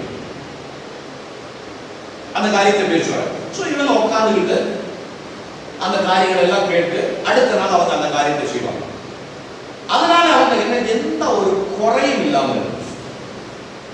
பிசிக்கல் நீட்ஸ் எல்லாமே என்னாச்சு, ஆட்டோமேட்டிக்கலி நடந்துகிட்டே இருந்துச்சு. சரி, இன்னொரு இடத்தை கூட அதை உங்களுக்கு இன்னும் கொஞ்சம் கிளியரா விளக்க முடியா சொல்றேன். மத்தேயு எழுதின சுவிசேஷம் 6ஆம் அதிகாரம், ஃபர்ஸ்ட் காஸ்பல் சாப்டர் 6, அதனுடைய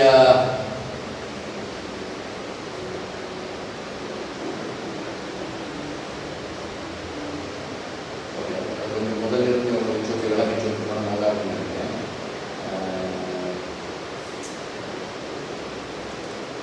19 இருந்து படிங்க. 19. பூமியிலே உங்களுக்கு பொக்கிஷங்களை சேர்த்து வைக்க வேண்டாம். இங்கே பூச்சியும் புழுவும் அவைகளை கெடுக்கும். இங்கே திருடரும் கண்ணுவிட்டு திருடுவார்கள். பரலோகத்திலே உங்களுக்கு பொக்கிஷங்களை சேர்த்து வைங்கள். அங்கே பூச்சியாவது புழுவாவது கெடுக்கிறதும் இல்லை. அங்கே திருடர் கண்ணுவிட்டு திருடுவதும் இல்லை. அடுத்த வசனத்தை படிச்சு கொஞ்சம் வெயிட் பண்ணுங்க. படிச்சுட்டு நான் எக்ஸ்பிளைன் பண்ணிப்பேன். உங்கள் பொக்கிஷம் எங்கே இருக்கிறதோ அங்கே உங்கள் இருதயம் இருக்கும்.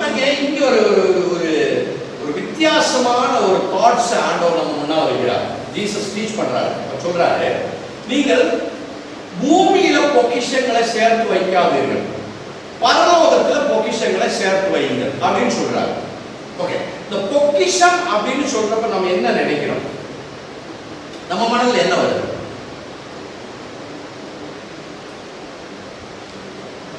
சேவிங்ஸ் இல்லைன்னா ட்ரெஷர், சேவிங்ஸ் இல்லைன்னா ப்ராப்பர்ட்டிஸ் அப்படின்ற ஒரு சிந்தனை தான் நம்மளுக்கு வருது. ஓகே, இங்க ஆண்டவர் சொல்லி நீங்க பூமியில பொக்கிஷத்தை சேர்த்து வைக்க கூடாது. ஓகே, நம்ம அப்படியே சிந்திச்சா பூமியில நீங்க வீடு கட்டக்கூடாது, பூமியில நீங்க பணம் பேங்க்ல சேவ் பண்ணக்கூடாது, பூமியில உங்களுக்கு எதையுமே நீங்க வந்து சேர்த்து வைக்க கூடாது அப்படின்னு சொல்ற மாதிரி வருது இல்லைங்களா? அடுத்த வருஷம் என்ன வருது, நீங்க பரலோகத்துல கொண்டு போய் பொக்கிஷத்தை சேர்த்து வைங்க. நான் எப்படி இங்க பரலோகத்துல ஒரு வீடு கட்ட முடியும்? நான் பரலோகத்துல ஒரு பேங்க் அக்கௌண்ட் எப்படி ஓபன் பண்ண முடியும்? பரலோகத்துல எனக்கு எப்படி ஒரு கார் வாங்க முடியும்? அப்ப இந்த பொக்கிஷம் அப்படின்னு சொல்லக்கூடிய அந்த வார்த்தையுடைய அர்த்தம் பிசிக்கல் சேவிங்ஸை பத்தி சொல்லல. புரியுதுங்களா? அதை நீங்க இங்க பண்ணணும். நீங்க இந்த பூமியில இருக்கிறப்போ இல்லைங்களா, நீங்க உங்க பூமியில இருக்கிற சின்ன உதாரணம் அதுக்கு மதியான நேரம் நான் சாப்பிட வேண்டிய நேரம் இல்லையா, நீங்க டியூட்டி முடிச்சு வீட்டுக்கு வர்றீங்க, வீட்டுல அரிசி இல்ல, மண்ணெண்ணெய் இல்ல, கேஸ் இல்ல, ஒண்ணுமே இல்லை, என்ன பண்ணுவீங்க? பட்னியா இருக்கீங்களா? நீங்க என்ன பண்ணணும்? முதல் நாளே வாங்கி வைக்கணும். So you are saving your food. Gas நீங்க வாங்கி வைக்கணும், சேர்த்து வச்சுதான் ஆகணும். ஸோ அப்படிப்பட்ட உலக பிரகாரமான ஒரு சேவிங்ஸை பத்தி நீங்க சொல்லல. அப்புறம் என்ன சொல்லுது? பரலோகத்தில் நீங்க சேவிங்ஸ் பண்ணி வைக்கணும் அப்படின்னு சொன்னீங்கன்னா உங்களுடைய அதனுடைய அர்த்தம் என்ன அப்படின்னு கேட்டீங்கன்னா, உங்களுடைய கைடன்ஸ் முழுவதும் எங்க இருந்து கிடைக்கணும்? காட் கிட்ட இருந்து கிடைக்கணும். அதான் அந்த வசனம் படிச்சு முடிச்சாங்க. உங்கள் பொக்கிஷம் எங்கே இருக்குதோ அங்கே உங்களுடைய உள்ளம் இருக்கு. 21 verses 21. உங்கள் பொக்கிஷம் எங்கே இருக்கிறதோ அங்கே உங்கள் இருதயம். பாத்தீங்களா? அந்த அர்த்தம் என்ன? நம்முடைய சிந்தனை காடினுடைய சிந்தனைக்கு கரெக்டா போயிட்டு இருந்துச்சுன்னா நம்முடைய காரியங்கள் எல்லாமே என்ன ஆகும்? கரெக்டா நடக்கும், சக்சஸா நடக்கும். அதான் அடுத்த வசனத்தை படிங்க. கண்ணானது சரீரத்தின் விளக்காயிருக்கு. கண் தெளிவாய் இருந்தால் உன் சரீரம் முழுவதும் வெளிச்சமாய் இருக்கும். இது வந்து இன்னொரு எக்ஸ்பிளனேஷன், அந்த அப்போதைக்கு அவாய்ட் பண்றேன். அடுத்து படிங்க. உன் கண் கெட்டதாய் இருந்தால் உன் சரீரம் முழுவதும் இருளாய் இருக்கும். இப்படி உன்னில் உள்ள வெளிச்சம் இருளாய் இருந்தால் அவ்விருள். அதையும் அவாய்ட் பண்ணிருக்கேன். அடுத்து படிங்க. இரண்டு எஜமானர்களுக்கு ஊழியம் செய்ய ஒருவனாலும் கூடாது. பாத்தீங்களா? இங்க வந்து அந்த முதல்ல சொன்ன அந்த பரலோகத்துல பொக்கிஷம் தெரிஞ்சு வைங்க, பூமியில பொக்கிஷம் சேர்த்து வைக்காதீங்க அப்படின்னு சொல்ல கூட எக்ஸ்பிளனேஷன் சொல்லிக்கிறாரு. 2 எஜமானர்களுக்கு ஒரு மனிதனால ஊழியம் செய்ய முடியாது. கரெக்ட் தானே? நம்ம வந்து ஹாஸ்பிட்டல்ல ஒர்க் பண்ணா அந்த ஹாஸ்பிட்டல்ல மட்டும் தான் ஒர்க் பண்ண முடியும். நீங்க டிஃபென்ஸ்ல ஒர்க் பண்ணி டிஃபென்ஸ்ல மட்டும் தான் ஒர்க் பண்ண முடியும். ஒரு டீச்சரா ஒர்க் பண்ணா டீச்சரா மட்டும் தான் ஒர்க் பண்ண முடியும். புரியுதுங்களா? அங்கேயும் ஒர்க் பண்ணி ஒரு டீச்சரா ஒர்க் பண்ணவங்க வந்து இன்னொரு இடத்துல என்ஜினியரா ஒர்க் பண்ண முடியுமா? அதுதான் அர்த்தம். அப்படின்னா நீங்க இந்த பூமிக்குரிய காரியங்களுக்குள்ளேயே உங்களுடைய மைண்டை நீங்க கண்டினியூ பண்ணிட்டே போனீங்கன்னா ஸ்பிரிச்சுவலா இருக்கக்கூடிய காரியங்களுக்குள்ள உங்களோட மைண்டை நீங்க கொண்டு வர முடியாது. அதான் அர்த்தம். ரெண்டு எஜமானர்களை என்ன பண்ண முடியாது, ஒருவனாலும் ஊழியம் செய்ய முடியாது. அப்படி செஞ்சாங்க என்ன ஆகும்? அதான் முக்கியமான காரியம். ஒருவனை பகைக்க வேண்டியதாகும். இப்ப நீங்க பூமிக்குரிய காரியங்களிலேயே நீங்க வந்து கான்சென்ட்ரேஷன் பண்ணிட்டே போனோம்னா ஆட்டோமேட்டிக்கலி ஸ்பிரிச்சுவலான காரியங்களை நீங்க அவாய்ட் பண்ணித்தான் ஆகணும். வழியே புரியுதுங்களா? ஒருவனை மற்றவனை சேமிப்பான், அல்லது ஒருவனை பற்றி கொண்டு மற்றவனை அசட்டை கொள்வான். தேவனுக்கும் உலக பொருள்களுக்கும் ஊழியம் செய்ய உங்களால் முடியாது. அந்த உலக பிரகாரமான சிந்தனைகளை வைத்துக் கொண்டு நாம் என்ன பண்ண முடியாது, ஸ்பிரிச்சுவல் தாட்ஸ்க்குள்ள போக முடியாது அப்படின்னு சொல்றாங்க. ஓகே, அடுத்த முக்கியமான காரியம் அதான் கவனிங்க. ஆகையால் 25 பாத்தீங்களா வந்துச்சு பாருங்க, கரெக்டா பாயிண்ட் வருது பாருங்க. பிசிக்கல் நீட்ஸ் பத்தி தான் அங்க சொல்றாங்க, நல்லா கவனிக்கணும். எண்ணத்தை உண்போ,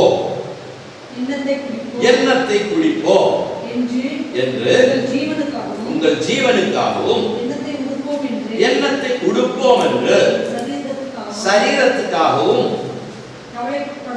கவலைப்படாதீர்கள் உங்களுக்கு சொல்லுகிறேன். ஆதாரத்தை பார்க்கிலும் ஜீவனும் உடையை பார்க்கிலும் சரீரமும் விசேஷித்தவைகள். நான் உங்களுக்கு முதல்ல சொன்னேன், ஸ்பிரிச்சுவலான காரியங்கள்ல ஆதாமும் ஏவாளும் ஃபர்ஸ்ட் ஃபேமிலி, அவங்க அதிலே கான்சென்ட்ரேஷன் பண்ணிக்கிட்டு இருந்தப்ப அவங்களுக்கு என்ன தேவைப்படுச்சு? உணவும் குடிக்க தண்ணீரும் உடுக்க உடையும் தேவைப்படுச்சு. இது ஆண்டவர் என்ன பண்ணிடுறாரு? ஆல்ரெடி பண்ணி வச்சிருந்தார். அதுதான் இங்கே ஆண்டவர் சொல்லுகிறார். புரியுதுங்களா? நீங்க எண்ணத்தை உண்போம், எண்ணத்தை குடிப்போம் என்றும் எண்ணத்தை சரீரத்துக்கு என்று எண்ணத்தை உடுத்திக் கொள்வோம் என்று கவலைப்படாதீர்கள். அப்படின்னு என்ன அர்த்தம்? பிசிக்கல் சிந்தைகள். ஐயோ நான் என்ன செய்வேன், நாளைக்கு அதை பற்றி, நாளைக்கு இதை பற்றி, நம்ம காரியத்தை பற்றி, என்னுடைய பிள்ளையுடைய எதிர்காலத்தை பற்றி, என்னுடைய வருமானத்தை பற்றி, என்னுடைய சேவிங்ஸை பற்றி, என்னுடைய வேலையை பற்றி, இல்லைன்னா என்ன சொல்றது, என்னுடைய குடும்ப வாழ்க்கை, இப்படி இந்த உலக பிரகாரமான சிந்தனைகள் நம்ம மைண்டுக்குள்ளேயே கிரியை செஞ்சுட்டே இருந்தாச்சுன்னா இதனால என்ன நடக்கும்? இன்னொரு இடத்துல அதை எடுத்து படிக்கிற நேரம்ல இதனால என்ன நடக்கும் அப்படின்னு கேட்டீங்கன்னா, நாம் அதை சிந்தித்து சிந்தித்து சிந்தித்து நம்முடைய சரீரம் வந்து பலவீனமாகும். ஆண்டவர் சொல்றார், நீங்க அப்படி சிந்திப்பதனால உங்களுடைய ஒரு உதாரணத்துக்கு இன்னைக்கு வரைக்கும் ஒருத்தருக்கு ஆயுசு இருக்குன்னு வச்சுக்கோங்களேன். அவர் அப்படி சிந்திக்கிறதுனால அடுத்த நாளைக்கு அவருடைய ஆயுசை கூட்ட முடியாது, அவரால் கூட்ட முடியாது. இல்ல இன்னைக்கு இருக்கிற ஆயுசை சிந்திச்சு சிந்திச்சு நேற்றைக்கு நாளைக்கு குறைக்கவும் முடியாது. ஆண்டவர் ஒரு நாள் வரைக்கும் டைம் கொடுத்துருக்க, அந்த நாள் வரைக்கும் நீங்க சிந்திச்சாலும் சிந்திக்கலைன்னாலும் நீங்க அது நாள் வரைக்கும் வாழ்ந்துதான் ஆகணும்.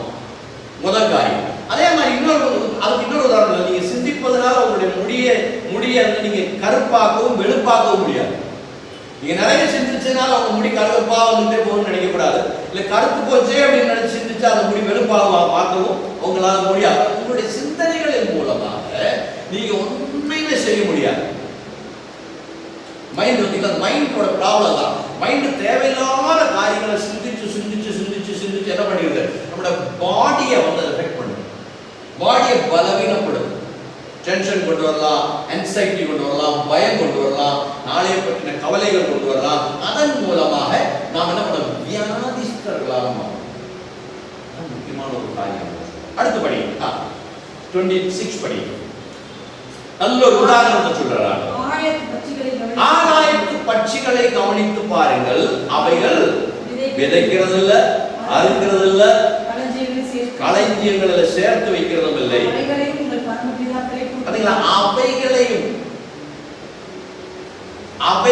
நம்ம பார்க்கிற காக்கா, குருவி, கொக்கு, அந்த பறவைகளை பற்றி சொல்றாரு. அந்த பறவைகள் எங்கேயாவது இடத்துல வந்து ஏதாவது சேர்த்து வைக்கிறது நீங்க பாத்தீங்களா? பறவைகளுக்கு எங்க பேங்க் இருக்குதா, இல்லைன்னா ஒரு என்ன சொல்ற ஆட்டை வாங்கி வைக்கிற, அரிசி வாங்கி வைக்கிற பாத்திரம் இருக்குதா? ஒண்ணும் கிடையாது. ஒரு கூடு மட்டும் இருக்குது, ஒரு என்ன சொல்றது, ஒரு கோஷலா கூடு இருக்குது. அதுல தங்கி இருக்கிறாங்க, காலையில் எழுந்திரிச்சு சிறகு அடிச்சு பறந்து போறாங்க. எங்கேயாவது ஒரு இடத்துல அதுக்கான உணவை ஆண்டவர் வச்சிருக்கிறாங்க. சொல்றாரு, அவைகள் யார் அல்ல? தேவனுடைய சாயலிலும் தேவனுடைய சுரூபத்திலும் சிருஷ்டிக்கப்பட்ட மனிதர்கள் அல்ல.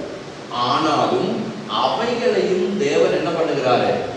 பிழை கூட்டுகிறார் அப்படின்னு சொல்லிட்டு அடுத்த வசனம் சொல்றாரு, அவைகளை பார்க்கிலும் நீங்கள் விசேஷித்தவர்கள் அல்லவோ. ஏன் விசேஷித்தவர்கள் அல்ல அங்க இருக்கிறோம்? ஏனென்றால் நாம் அந்த ஆல்மைட்டினுடைய சேம் இமேஜ்ல படைக்கிறோம். எனக்கு என்னுடைய மகனை பற்றி கவலை இருக்குமா இருக்கா? எத்தனையோ பிள்ளைகள் இருக்கிறாங்க, அக்கம் பக்கத்துல எல்லாம் பிள்ளைகள் இருக்கிறாங்க. அந்த பிள்ளை சாப்பிட்டானா, அந்த பிள்ளை நேரத்தில் டீ குடிச்சானா, குளிச்சானா, தூங்கினானா, நான் ஏன் கவலைப்படணும்? நான் கவலைப்பட மாட்டேன். ஆனா என்னுடைய பிள்ளை ஸ்கூல் நேரத்துக்கு ஸ்கூல் ஆரம்பிச்சிருச்சு. ஸ்கூலுக்கு போயிட்டு வந்தோம்னு நான் கேட்டேன், நல்லா பரிசு எழுதுனியா? சரி, உடனே குளிச்சுட்டு முதல்ல சாப்பிடு. ஏன்னா தெரியும் 6 மணிக்கு போறாங்க, 1 மணிக்கு தான் வர்றாங்க. 6 மணிக்கு ஒரு பிஸ்கட் டீ சாப்பிட்டு போறாங்க. 1 மணி வரைக்கும் பசியோட இருக்கணும். வந்து பசிக்க கூடாது அப்படின்னு என்ன பண்றேன்? அவனுக்கு ஃபுட்டு நான் ரெடி பண்ணி கொடுக்குறேன். நான் அவனை பத்தி கவலைப்படுறேன்.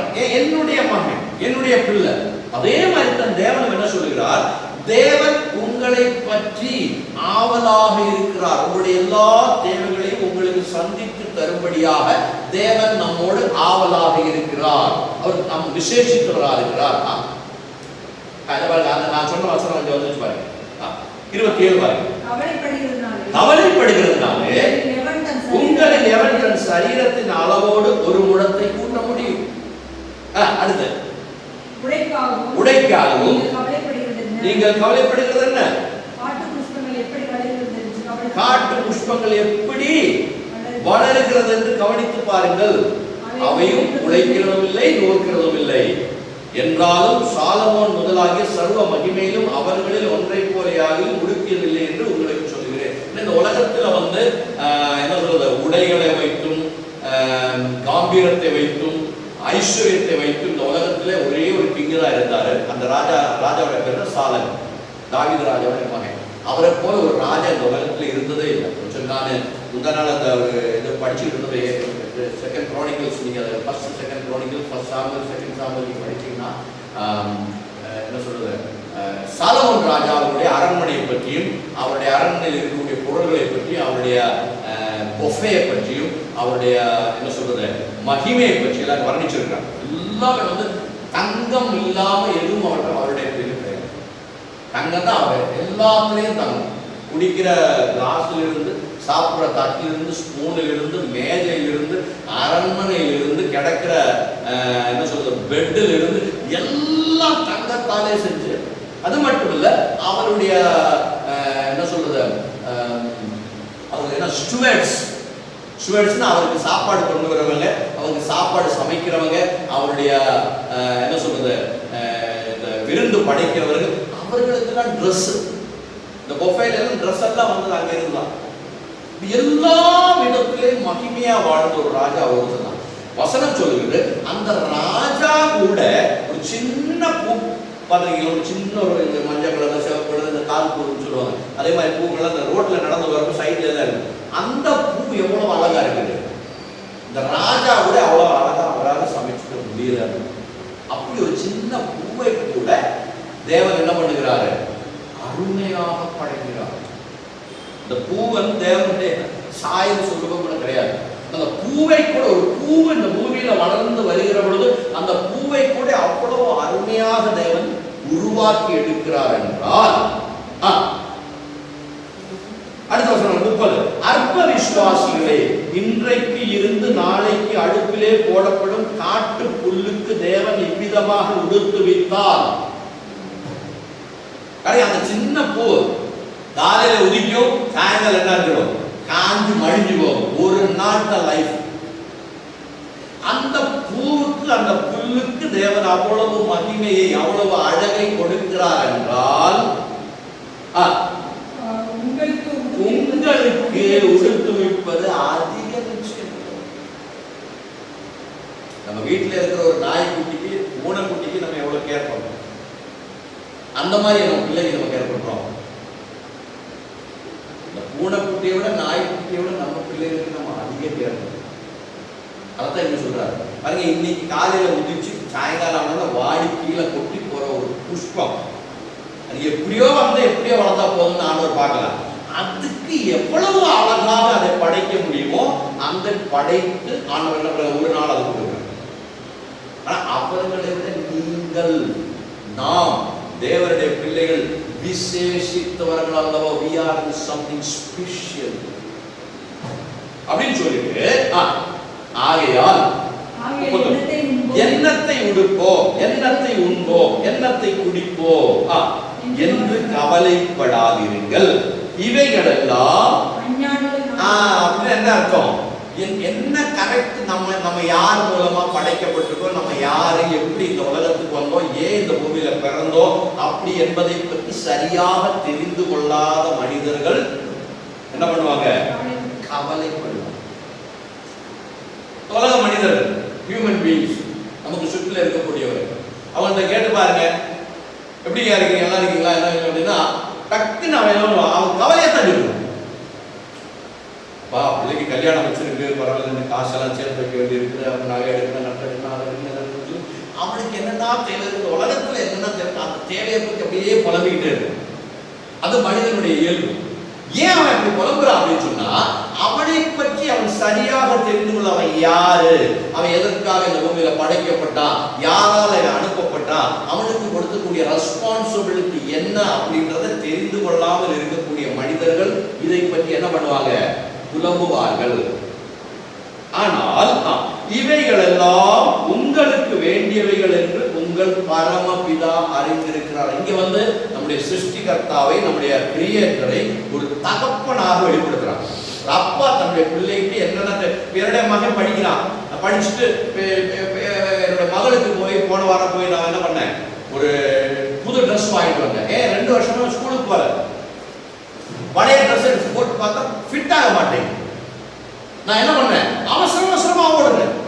ஏன்னா அடுத்த நாள் ஸ்கூல் தரணும், வெள்ளிக்கிழமை, சனிக்கிழமை ஸ்கூலு, வெள்ளிக்கிழமை அவசரமா போய் அந்த அளவுக்கு ட்ரெஸ்ஸை வாங்கிட்டு வந்து கொடுத்தேன். ஏன்? நான் என்னுடைய பிள்ளையை கேர் பண்றேன்.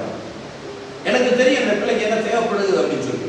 அப்படி ஒரு பிதாவை போல தேவனை நமக்கு அறிமுகப்படுத்துகிறார். பிதாவாகி தேவன் நமக்கு என்ன பண்ணுகிறார், நமக்கு என்னென்ன தேவைகள், இன்னைக்கு நமக்கு என்ன தேவை இருக்குது என்பதை தேவன் நம்மை விட நன்றாக இருக்கிறார். ஆமென். அடுத்த வழிங்க, முதலாவது தேவனுடைய ராஜ்யம், பரமபிதா அறிந்திருக்கிறார். அப்ப நம்ம என்ன செய்யணும் அப்படின்றது தான் முக்கியமான காரியம். அதை சொல்றாரு 33. முதலாவது தேவனுடைய ராஜ்யத்தையும் அவருடைய நீதியையும் தேடுங்கள். அப்படி என்ன அர்த்தம் அப்படின்னு கேட்டீங்கன்னா, ஆரம்பத்தில் சொன்ன அதே வார்த்தை தான். Why we are here? நாம் ஏன் இங்கே இருக்கிறோம், நாம் ஏன் இந்த பூமியில படைக்கப்பட்டிருக்கிறோம், நாம் எதற்காக இந்த பூமியில் இருக்கிறோம் அப்படின்ற காரியத்தை நாம் ஆராய வேண்டும், சர்ச் பண்ணணும், தேடணும். அதை தேடி அதை கண்டடைய ஆரம்பிக்கிற பொழுது, அப்பொழுது இவைகள் எல்லாம், எப்படின்னா இவைகள் என்னது, மேல நம்ம பார்த்தோம், உணவு, தண்ணீர், உடை, அப்படின்னா என்னென்ன பிசிக்கல் நீட்ஸ் நம்மளுக்கு இந்த பூமியில தேவைப்படுகிறதோ அந்த தேவைகள் எல்லாம் எங்களுக்கு என்ன பண்ணுவோம், நீங்க அதை தேட ஆரம்பிச்ச உடனே எதை, நம்முடைய ஸ்பிரிச்சுவல் ட்ரூத்தை நம்ம என்ன பண்ணணும், சர்ச் பண்ண ஆரம்பிக்கிற பொழுது, இந்த பூமியில வாழ வேண்டும் என்பது நமக்கு எல்லாருக்கும் தெரியும். பூமியில வாழ்கிற போது நமக்கு எல்லா தேவைகளும் இருக்கு. அவைகள் எல்லாம் ஆண்டவர் என்ன பண்ணுவார், நமக்கு கூட கொடுக்கும். இதை ஆராய்கிற போது, இதற்கு பிரையாரிட்டி கொடுக்கிற போது மற்ற காரியங்கள் எல்லாம் தானா வந்து வாய்க்கும். மனிதன் என்ன செய்யறான் அப்படின்னு மற்ற காரியங்களுக்காக ஓடுறான். எது தேடணுமோ அதை விட்டுறணும். ஆண்டவர் சொல்றாரு, இது நீங்க என்ன பண்ணீங்க, உல்டா பண்றீங்க. நீங்க முதல் செய்ய வேண்டிய காரியத்தை விட்டுறீங்க, ரெண்டாவது செய்ய வேண்டிய காரியத்தை நீங்க செய்யறீங்க. அதனால என்ன ஆகுது அப்படின்னு கேட்டீங்கன்னா, டென்ஷன், நம்மளுடைய உடல் பாதிக்கப்படுது, ஆரோக்கியம் பாதிக்கப்படுது. கடைசி எதையாவது நாம் பெற்றுக்கொண்டோமா அப்படின்னு கேட்டா எதையும் பெற்றுக்கொள்ளும். ஏதோ பூமியில வந்தோம், வாழ்ந்தோம், கல்யாணம் முடிச்சோம், பிள்ளைகளை பெற்றோம், அவங்களும் கல்யாணம் முடிச்சு வச்சோம், கொஞ்ச நாள் வாழ்ந்தோம், கடைசியில் நோயை நொடி வெட்டு போயிட்டோம். அப்படி இல்லை. தேவனுக்கு நம்மை பற்றின ஒரு பெரிய சித்தம் இருக்கு. நீங்களும் நானும் இந்த பூமியில வருகிறது சும்மா வரலாம், சும்மா ஒரு தாய் தந்தை மூலமா நான் பிறக்கல. There was a plan with God in us. நம்மளுக்குள்ள நம்மை பற்றின ஒரு தேவனுடைய சித்தம் இருக்கு. அந்த சித்தம் என்ன? நான் என்ன செய்யணும், நான் எப்படிப்பட்ட ஒரு மனிதனாக வாழ வேண்டும் அப்படிங்கிறத பற்றின அறிவை நாம் என்ன பண்ண வேண்டும்? தேவனுடைய வார்த்தையிலிருந்து கற்றுக்கொள்ளணும். அதுக்கு தான் இந்த வசனத்தை நம்ம கொடுத்துருக்காங்க. பைபிளை படிக்க கொடுத்துருக்கோம் அப்படின்னா காட்ஸ் வேர்ட். ஓகே, அதெல்லாம் ஒவ்வொருலாம் we have to give reverence. சரி, நான் அதுக்கு மதிப்பு அதெல்லாம் கரெக்ட் தான். பட் அது மதிப்பு கொடுத்ததுனால ஒன்றும் பிரயோஜனம் இருக்காது. என்ன பண்ணணும்? இதுல நாம் ஆசீர்வதிக்கப்படும்படியாக என்ன செய்ய வேண்டும் என்று எழுதப்பட்டிருக்கக்கூடிய ஆலோசனைகள், கைடன்ஸ், அந்த கைடன்ஸை நாம் என்ன பண்ண வேண்டும்?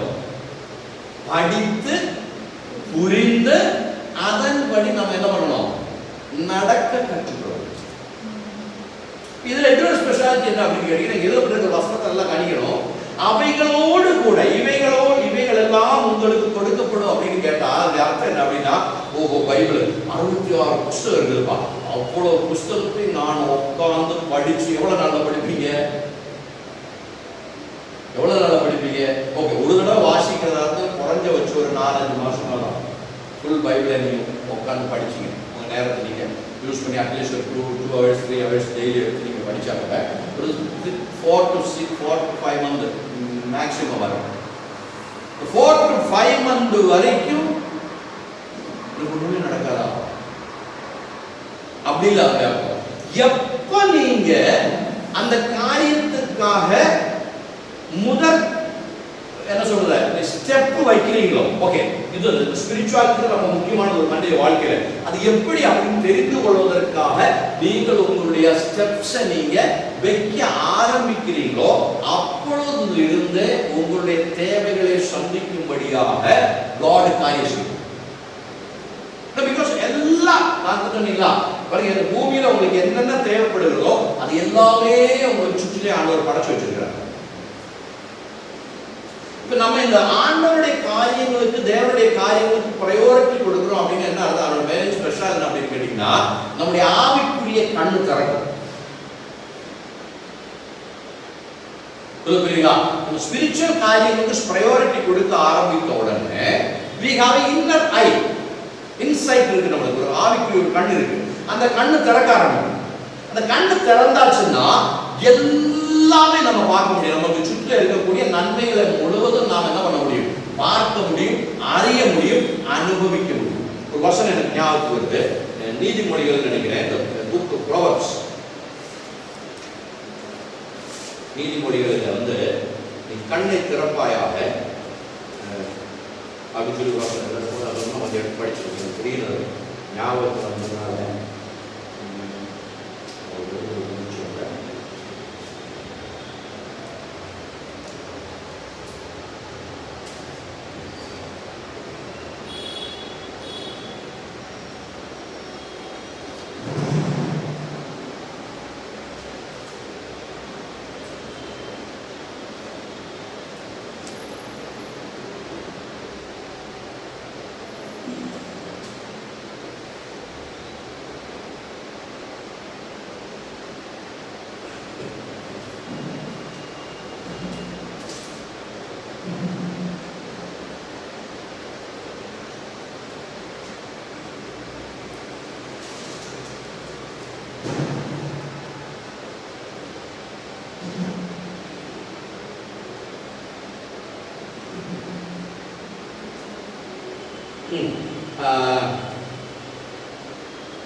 chapter 20 Proverbs after Sangeetham Psalms adukadutha book Proverbs 20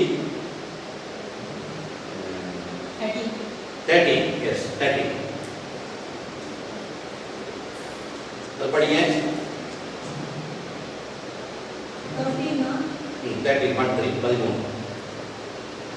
தூக்கத்தை விரும்பாதே, விரும்பினால் தரித்திரனாவாய். கண் விழித்திரு, அப்பொழுது ஆகாரத்தினால் திருப்தியாவார். பாத்தீங்களா? இதனுடைய அர்த்தம் என்ன? பிசிக்கல் ஸ்லீப்பிங்கை பத்தி, சரீர பிரகாரமான உறக்கத்தை பத்தியா சொல்றாங்க? இல்ல. we are in vigil. கண் விழித்து இருக்க வேண்டும். எதுல? in spirit. ஆவிக்குரிய காரியங்களில் நீங்க என்ன பண்ணிடலாம்? உறங்க கூடாது. உலக பிரகாரம் மனுஷன் என்ன செஞ்சிருக்கான்னா ஆவிக்குரிய காரியத்தில் உறங்கி இருக்கான். அவனுக்கு எதுவும் கிடையாது. சரி, ஏதோ வந்தோம். அவன் என்ன பண்றான்னா, மனிதன் என்ன பண்றான் அப்படின்னா, அவங்க என்ன பண்றாங்கன்னா என்ன சொல்றது, they are continuing their tradition. அப்பா என்ன செய்யறாரோ மகன் அதை செய்யறான். உதாரணத்துக்கு காலையில் இருந்து அப்பா என்ன பண்றாரு? சூரியனுக்கு நமஸ்காரம் பண்றாரு. மகனும் கொஞ்ச நாள் கழிச்சு அப்பா இல்லைன்னா அப்பாவுக்கு பிறகு அவனும் அதை பண்றான். இப்ப ஏப்பா அதை பண்ற?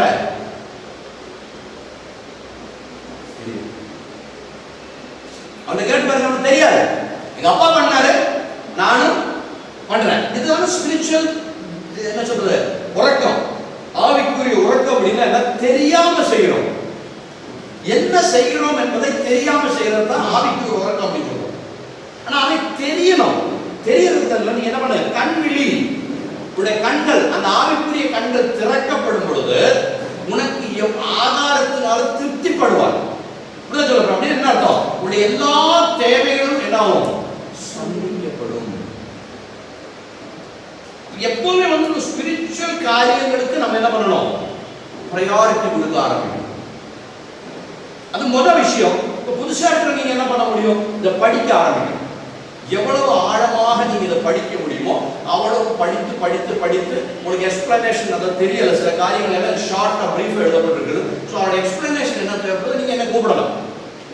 இப்படி பிரதர் இப்படி ஒரு பைபிள் இப்படி ஒரு வசனம் எழுதப்பட்டிருக்குது, இது எழுதிருக்குது, இதோட அர்த்தம் என்ன அப்படின்னு சொல்லி கேட்டீங்கன்னா நான் வந்து என்ன பண்ணுவேன்? எக்ஸ்பிளைன் பண்ணேன். எந்த அளவுக்கு நீங்க அதை அறிய அறிய அறிய ஆரம்பிக்கிறீங்களோ அந்த அளவுக்கு உங்களுடைய பிசிக்கல் நீட்ஸும் ஆட்டோமேட்டிக்கலி கம்ப்ளீட் ஆகும். அதனால தான் நம்ம வந்து மேத்யூ 6:36 படிச்சோம். முதலாவது தேவனுடைய ராஜ்யத்தையும் அவருடைய நீதியையும் நீங்கள் தேடுங்கள்,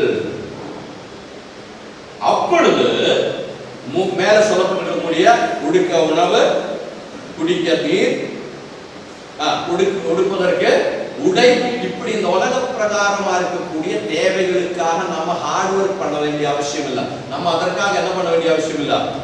அதிகமாக உழைக்கவோ சிந்திக்கவோ அதன் மூலமாக நம்முடைய மைண்டை போட்டு குழப்பிக்கொள்ளவோ வேண்டிய அவசியமே கிடையாது. இந்த காரியத்துல நீங்க உங்க மனதை நீங்க பதிப்பீர்களானால், இதற்காக நீங்க கான்சென்ட்ரேஷன் பண்ணீங்களானா, இதற்காக நீங்களோட நேரத்தை நீங்க என்ன பண்ணீங்க எடுத்தீர்களானால், உங்களுக்கு இந்த உலக பிரகாரம் அதை சுற்றி எல்லாமே வச்சிருக்கிறாங்க. உங்களுடைய நன்மைகள் எல்லாம் இங்க இருக்குது. நம்ம என்ன பண்றோம்? ஆவிக்குரிய கண்ணு திறக்காம இருக்கிறபடினால நம்ம நன்மைகளை தேடி வேற இடத்துக்கு போட்டுருக்கோம். நம்ம இருக்கக்கூடிய இடத்துலயே என்ன இருக்குது? நன்மைகள் இருக்கு. பட் ஆனா என்னது, அந்த நன்மைகள் வந்து அது எங்க இருக்குன்னு தெரியாது. அதனால கண்களை பத்தி நான் சொன்னேன். அந்த இடத்துல சொன்னாங்க என்ன, மனிதனுடைய கண் அந்த 16 வந்து அதாவது கூட ஒரு படிச்சிருக்கேன், அதை படிச்சு முடிச்சிடலாம். அந்த மேத்யூ 6 நம்ம படிச்சோம். நான் அப்புறமா எக்ஸ்பிளைன் பண்ணேன்னு சொன்னேன். அதான் 6:22 கண்ணானது சரீரத்தின் விளக்காக இருக்குது. இங்க வந்து பிசிக்கல் ஐய பத்தியோ பிசிக்கல் பாடியை பத்தியோ சொல்லல. அப்புறம் என்ன சொல்ற? ஸ்பிரிச்சுவல் பாடியை பத்தி சொல்றாரு. நம்முடைய ஸ்பிரிச்சுவல் பாடியினுடைய விளக்கு இல்லைன்னா அது ஸ்பிரிச்சுவல் பாடியினுடைய ஐடென்டிஃபிகேஷன் பாயிண்ட். ஸ்பிரிச்சுவலி நம்ம காரியங்களை அறிந்து கொள்ள வேண்டிய இந்த ஐடென்டிஃபிகேஷன் பாயிண்ட் சொல்றது என்னது? அது ஸ்பிரிச்சுவல் ஐ, ஆவிக்குரிய கண்ணு.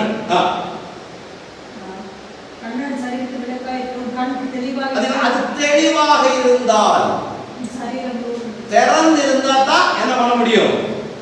சரீரம் முழுவதும் நம்ம பார்க்க முடியும். ஒரு கண்ணு தெரியாத ஒரு மனிதன், அவரு ஒரு கதை இருக்குது. ஒரு 3 கண்ணு தெரியாதவங்க சேர்ந்து ஒரு இடத்துல பிரயாணம் பண்ணிட்டு இருந்தாங்க. ஒரு பெரிய ஆணை, எல்லாரும் பேசுறாங்க, ஆணை நிக்குது ஆணை நிக்குது ஆணை நிக்குதுன்னு சொல்லி. 3 பேர் கண்ணு தெரியாதவங்க. இவங்களுக்கு யானையோட ரூபம் என்னன்னே தெரியாது. முதல்ல ஒருத்தர் போனாரு, தும்சாங்கையை பிடிச்சி அப்படியே தடவை பார்த்தாரு. தும்சாங்கை எடுத்து அவர் கையில கிடச்சிச்சு. அப்படியே சந்தோஷம். தேகப்பா இதான் யானை. அவர் வந்து சொன்ன பெரிய எதிரா பயங்கர நீளமான ஒரு பெரிய மூக்கு அப்படின்னு சொல்லி மற்றவங்கள சொன்னாங்க. ஸோ அடுத்தவன் போனான். அவன் போய் பார்த்தா அவனுக்கு காது தான் கிடந்துச்சு. காது ஃபுல்லா தேடி தாத்தனை பார்த்து பெரிய ஒரு என்ன சொல்றது முறம் மாதிரி இருக்குதா, அதிகா யானை அப்படின்னு. இன்னொருத்தன் போய் தேடி பார்த்தா அவனுக்கு வால் தான் கிடந்துச்சு. வாழை பிடிச்சி இப்படியே தேடி தேடி வந்து பார்த்தா வால் கடைசியில் ரெண்டு முடி இருக்குது, அதான் யானை அப்படின்னு. ஆனா அதான் யானை, அது யானை இல்லை, அது யானையோட பாகங்கள். முழு யானையை அவன் பார்க்கணும் அப்படின்னு சொன்னா என்ன பண்ணணும்? அவனுடைய கண்ணு திறக்கப்படும். இதே மாதிரி தான் பூமியில மனிதர்கள் என்ன பண்றாங்க? தேவன் இருக்கிறாங்க, கடவுள் இருக்கிறாங்கன்னு சொல்லி தேடுகிறார்கள். என்ன பண்றாங்க? துணிச்சா கை மட்டும் கிடைக்கும் சில பேருக்கு, சில பேருக்கு கால் கிடைக்கும், சில பேருக்கு காது கிடைக்குது, சில பேருக்கு வால் கிடைக்குது. முழுவதுமாக தேவனை யாரும் அறிந்து கொள்ளாமல் இருக்கிறாங்க. ஏன்னா ஆவிக்குரிய அவருடைய கண்ணு திறக்கப்படாமல் இருக்கிறதுனால முழு உருவத்தையும் அவர்களால் பார்க்க முடியும். பைபிள் நமக்கு என்ன சொல்லுது? நீ தேவனை பற்றி முழுவதுமாக தெரிந்து கொள்வதற்கு தேவனே உனக்கு என்ன பண்ணி இருக்கிறாரு? வெளிப்படுத்தி இருக்கிறார். நீ அதற்காக என்ன பண்ண போறோம்? முயற்சி பண்ணலாம். அவன் முயற்சி பண்ண ஆரம்பிக்கிற பொழுதுதான் நம்முடைய கண்ணு என்ன பண்ணும்? திறக்கப்படும். அதனாலதான் இங்க எழுதப்பட்டிருக்குது, சரீரத்தினுடைய கண்ணு கண்ணானது சரீரத்துடைய விளக்காக இருக்கிறது. உன் கண் தெளிவாக இருந்தால் உன் சரீரம் முழுவதும் வெளிச்சமாக இருக்கும். உன் கண் கெட்டதாக இருந்தால் சரீரம் முழுவதும் இருளாக இருக்கும். இப்படி உன்னில் உள்ள வெளிச்சம் இருளாக இருந்தால் அவ்விருள் எவ்வளவு அதிகமாக இருக்கும். பாருங்க, நீ பூமியில இருக்கிற மனிதர்கள் எல்லாமே வந்து தேடிக்கிட்டே திரிகிறாங்க.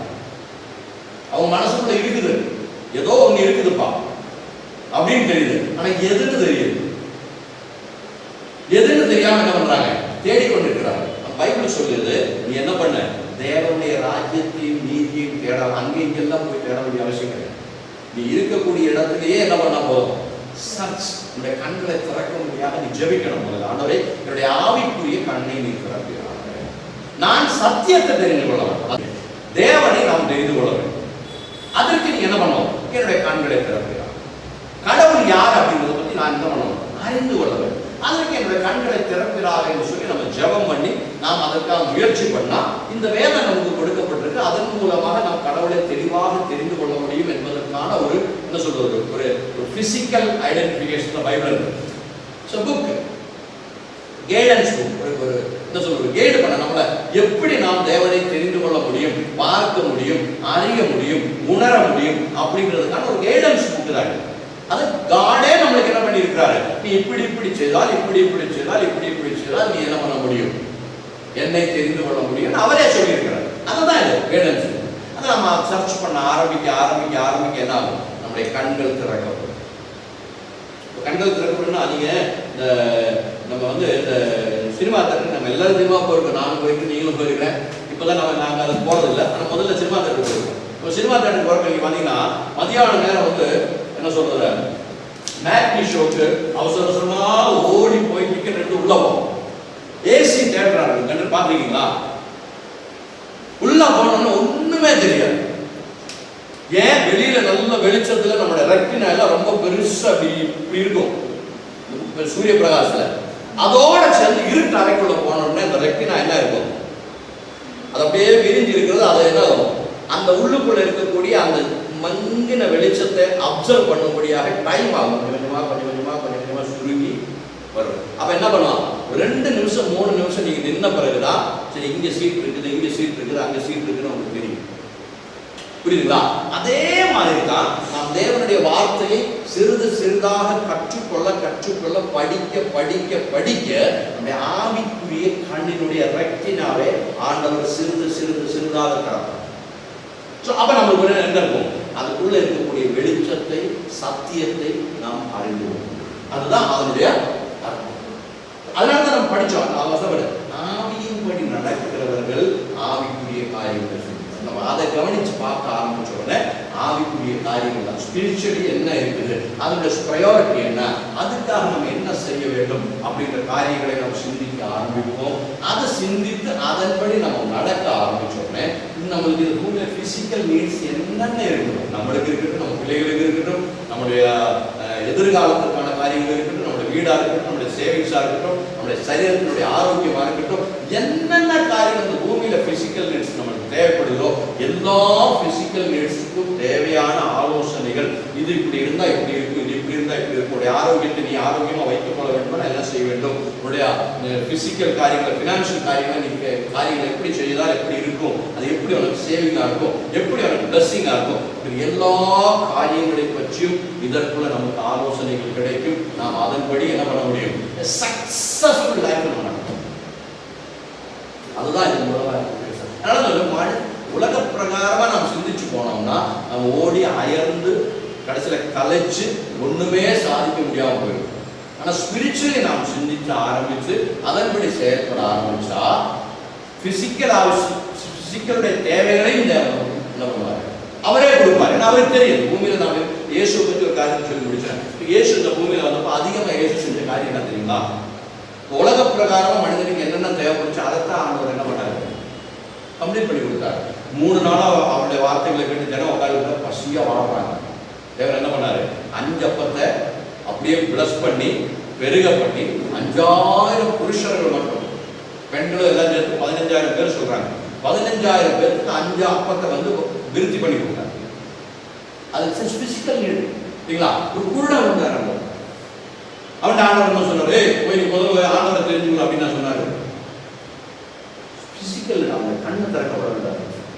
ஆண்டுக்கார என்ன வேணும் அப்படின்னு அவன் சொன்ன எனக்கு கடவுளை பார்க்கணும்னு சொல்லல. அவன் என்ன சொன்ன, பிசிக்கல் நீடு, என்னுடைய பிசிக்கல் நீடு தான் என்னுடைய கண்ணு திறக்கப்படும். அவருடைய விசுவாசத்துக்கு நடக்கும். ஆன் த ஸ்பாட்ல அவருடைய கண்ணு திறக்கப்படும். சப்பானி வந்தான், 38 வருஷமா வியாதிப்பட்டு ஒரு மனிதன் வந்தான். அவன் கேட்ட உனக்கு என்ன தேவைப்படுச்சு, நான் வியாதியில் இருந்து விடுதலை பண்ண பிசிக்கல் நீடு, கண்ணை திறந்து கொடுக்குறான், விடுதலை பண்ணான். ஸோ ஏன் இயேசுவை கண்டான், ஸ்பிரிச்சுவல் காரியத்தை அவன் என்ன பண்ணான், சர்ச் பண்ணான், தேவனை தரிசித்தான். அதான் இங்கே சொல்லுது, நீங்க தேவனை தரிசிக்க ஆரம்பிங்க, உங்களுடைய பிசிக்கல் நீட்ஸ் எல்லாம் ஆட்டோமேட்டிக்கலி கண்களை போடுவோம். அன்பின் பரலோக பிதாவே, வேலைக்கு நன்றி செலுத்துகிறோம். இந்த அருமையான வேலைக்காக, இந்த வசனங்களுக்காக, இந்த டீச்சிங்ஸ்க்காக நன்றி செலுத்துகிறோம். நாங்கள் இந்த காலையில் கேட்பதான இந்த வசனங்கள் என்னுடைய வாழ்க்கையில் பெரிய ஆசீர்வாதமாக மாறட்டும்.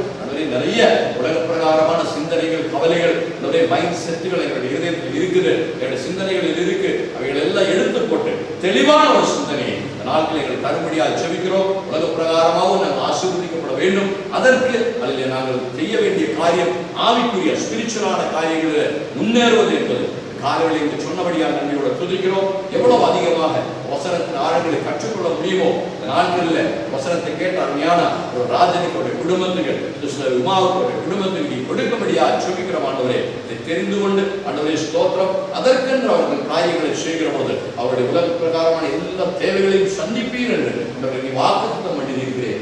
வாக்குத்தத்தில் உண்மை உள்ளவராக இருக்கிறபடியாக நன்றியோட துதிக்கிறோம்.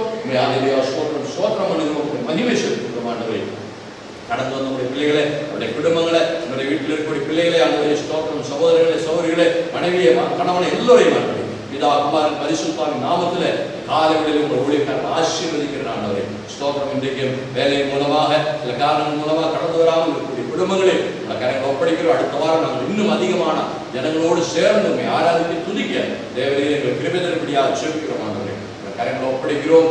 ஜெபத்தை கேட்டபடியாக நன்றி செலுத்துகிறோம். இயேசு கிறிஸ்துவின் நாமத்திலே நாங்கள் ஜெபிக்கிறோம் நல்ல பிதாவே, ஆமென். என் ஆத்துமாவே கர்த்தரை ஸ்தோத்திரி, என் முழுவதுமே அவர் பரிசுத்த நாமத்தை ஸ்தோத்திரி.